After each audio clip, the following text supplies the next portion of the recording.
Hello, how are you? My name is Pat. Okay, today we are going to talk of nucleic acids, the major component of hereditary, which constitutes the DNA and the RNA.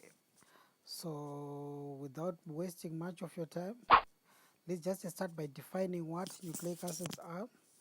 These are molecules that store information for cellular growth and reproduction, development, and etc.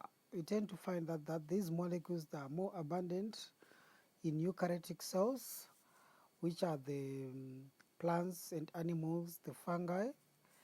They are less available in the prokaryotic cells, because some of the prokaryotic cells constitute their own hereditary information, which are different from the ones that are found in the eukaryotic cells.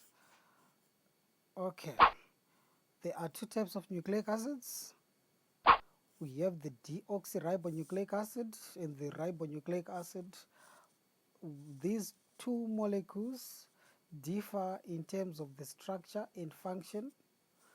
In the deoxyribonucleic acid, the DNA is a double-stranded, described by the hypothesis of Watson and Crick model, and the ribonucleic acid is not a double helix, it's just a single strand.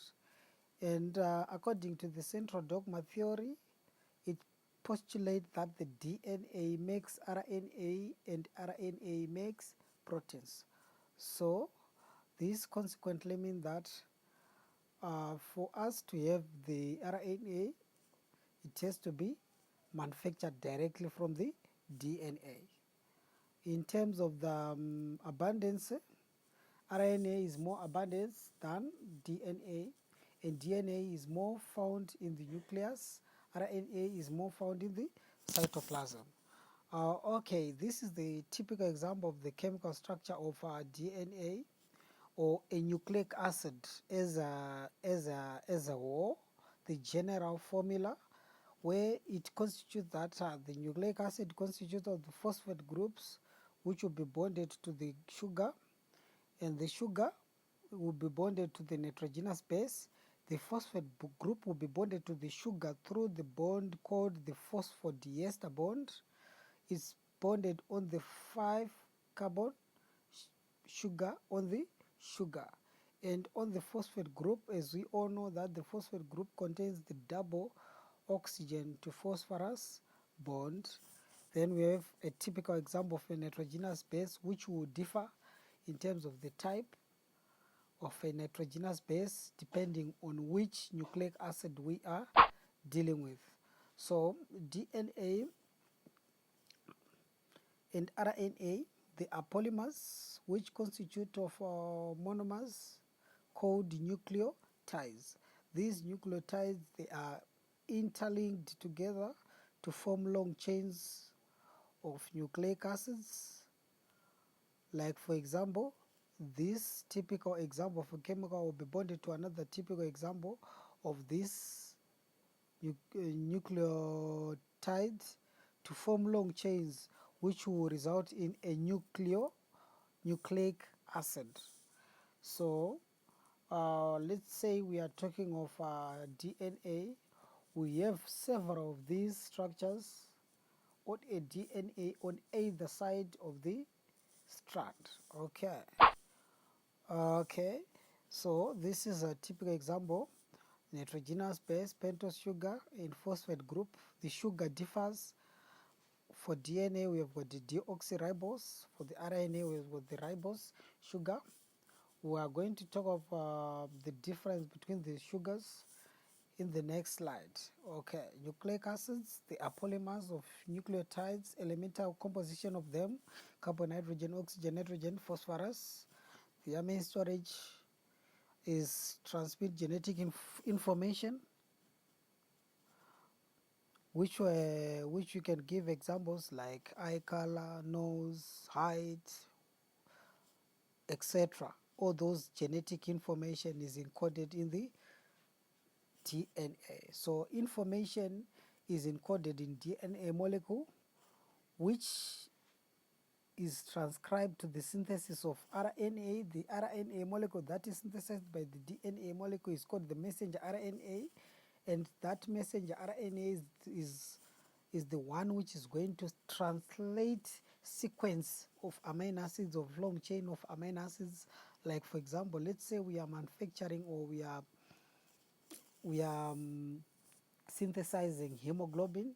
So hemoglobin is a typical example of a protein that is synthesized by the messenger RNA. So what occurs is that the DNA makes messenger RNA, then the messenger RNA is released directly into the cytoplasm. Then inside the cytoplasm, that's where you tend to find out that the messenger RNA would translate the amino acids which are major requirements, or which constitutes the formation of what? Of hemoglobin molecule. Okay, these are the typical example of the nitrogenous base categories that we have. The purines and the pyrimidines. The pyrimidines, we have got 3 examples, and the purines, we have got 2 examples. In the pyrimidines, we have got cytosine, which is common in DNA and RNA, the thymine, which is common in DNA only, and the uracil, which is common in RNA only. In purines, we have got adenine, which is common in both nucleic acid. Then guanine, also common in both nucleic acid.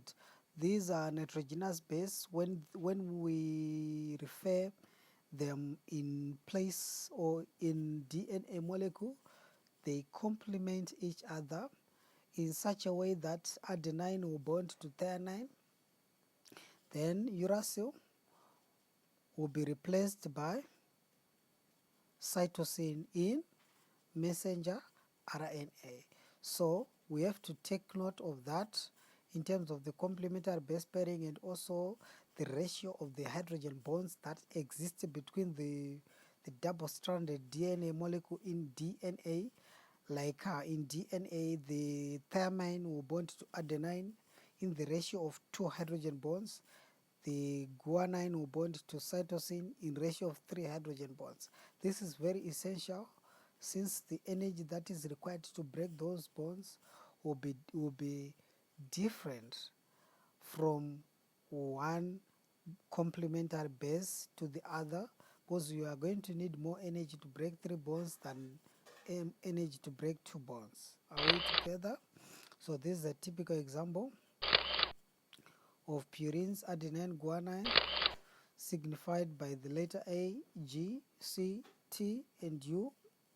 Then, like I mentioned before, central dogma theory, which stipulates that the DNA makes messenger RNA, then messenger RNA translates itself to make proteins in these 3 categories of processes. The first process that we are going to look at is replication.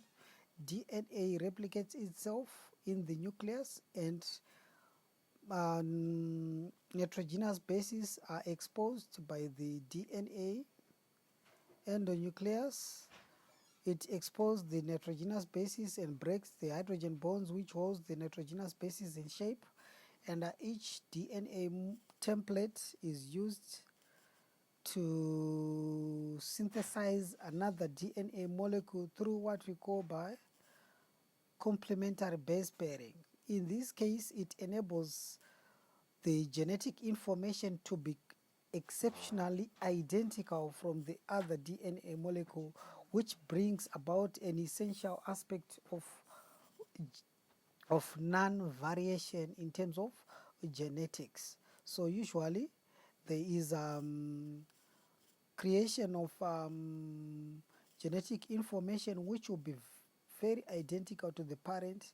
Hence, we are not eroding the genetics of organism. So this usually is explained by the mitosis, which brings about genetic variation, creation of identical progeny which are identical to their parents, same number of chromosomes, same number of genes. That's how DNA replication works in terms of growth and development. Okay, then let's jump on to transcription. Transcription is a process whereby the DNA polymer is the RNA polymerase which breaks the bonds which holds the DNA molecule in shape, and sequence of bases in the DNA are recorded, and they act as a complementary base pairing in terms of the messenger RNA molecule. In such a case, in terms of the nitrogenous bases, in DNA we have got adenine, it bonds to threonine, guanine is bonds to cytosine, but in messenger RNA the cytosine is going to be replaced by the uracil. Okay, then we move on to translation. Translation, this is the process, longest process of the central dogma theory, initiation phase and termination phase. So one thing that we have to take note is as soon as the messenger RNA has been synthesized by the process of transcription, the messenger RNA moves into the cytoplasm and attach itself on the bunch of ribosomes in cellular biology. I hope you are very familiar with the structure of ribosomes in terms of the large and small subunit. The large subunit will attach itself on the messenger RNA, and these ribosomes will be very essential in corresponding themselves to 3 base codons on the messenger RNA, which are going to be building blocks to synthesize amino acids. So the one ribosome will attach itself on the messenger RNA in a bead like structures. So what occurs here is we have the 3 bases found on the messenger RNA. They will be corresponding to a specific amino acids, like for example, the first amino acids to be synthesized in protein synthesis is methionine, AUG, and AUG will also be complementary to an anticodon of a transfer RNA. So the purpose of the transfer RNA is to transfer an amino acid that has been synthesized and form a peptide bond with another amino acids. So you tend to find out that the messenger RNA will be moving around a large strands of polysomes or ribosomes, encoding the 3 bases, codons and anticodons of amino acids until a polypeptide chain has been reached, or until we have reached at a termination phase, which we deem the anticodon. And the anticodon will be nonsense codon in terms, since nonsense means nothing, so it codes for a non-amino acids. So let's say we are manufacturing hemoglobin, as I mentioned before. You tend to find out that whenever we reach the amount of amino acids that are required for hemoglobin to be synthesized, there is going to be a termination phase in this protein synthesis. So we have these types of RNAs, the messenger RNA, the transfer RNA, the ribosomal RNA. They are very essential in the process of protein synthesis. These are the differences between the sugars in DNA and RNA, the deoxyribose and the ribose. The difference is in deoxyribose in DNA, where in DNA there will be no oxygen that is bonded to the second carbon, whereas in RNA there will be an oxygen which will be bonded in the second prime carbon. Okay, so these are the explanation of the pentose sugar and deoxyribose sugar. Okay, this is a typical example of differences between nucleoside and nucleotides in terms, since in this case the nucleoside is made up of a sugar and a base, like for example adenosine.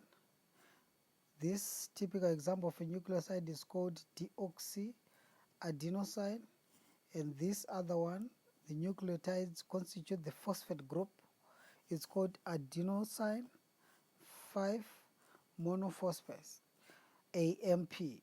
It's a typical example of an energy resource other than the one that we are more familiar with, which is adenosine triphosphate.